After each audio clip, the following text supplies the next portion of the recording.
Тэгээ түүхэн одоо уран зохиол байна те.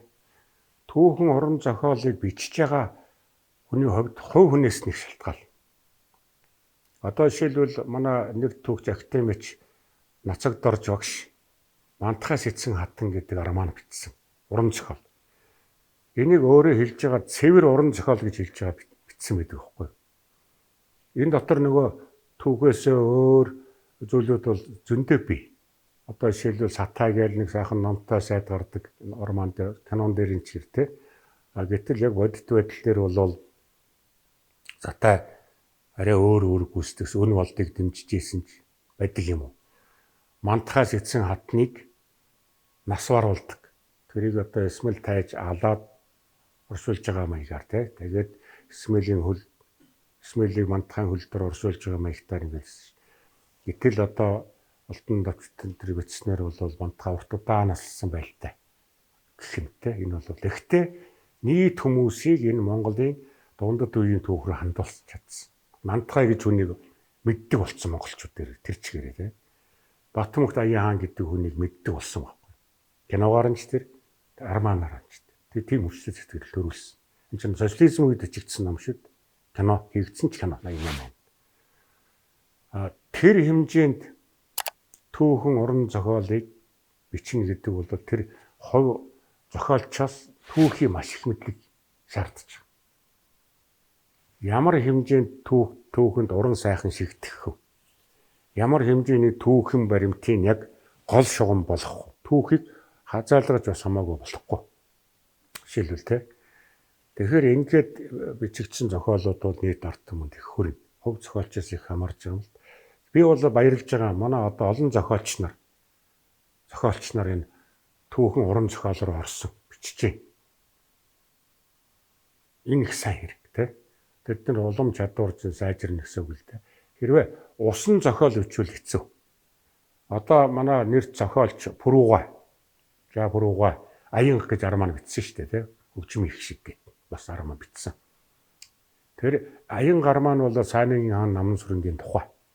Яг тухайн үеийн одоо аман домог, аман яриа гэрч хүмүүсийн дуртгал яриан дээр бичиж Аян арманыг бичсэн. Алдартай төгсөн шүү дээ. Хэдэн 10,000%, 70-80,000% хэдэн удаа хэвлэгдсэн.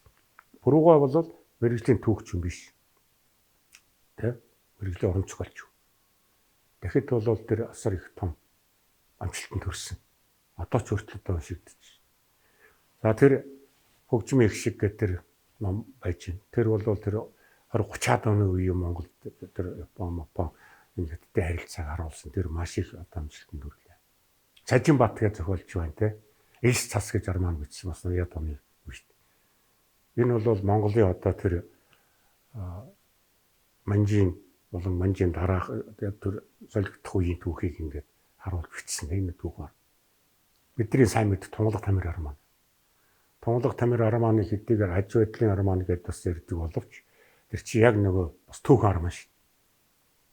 Яг одоо нөгөө 21 оны ховсгалын өмнөх хойдох үе нэг харуулсан. Тэр нэг 20-од жилийн түүхийг харуулсан арман. Тунгалаг Тамирыг одоо мэдхгүй хүн байхгүй. Уншихгүй хүсдэггүй хүн байдаг. Тэр бол зохиолч хүнштэй бол том. Тэгэхээр яг энэ зохиолчийнхаа чансанаас тэр нөгөө түүхээ маш хэр мэдснээс шалтгаалж түүхэн үйл явцыг өмнөх болон өрнөсөн дараах болсон үр дагавартай том дэвсгэр дээр нь харж дүгнэлт гаргаж бичих хэрэгтэй гэдэг байхгүй.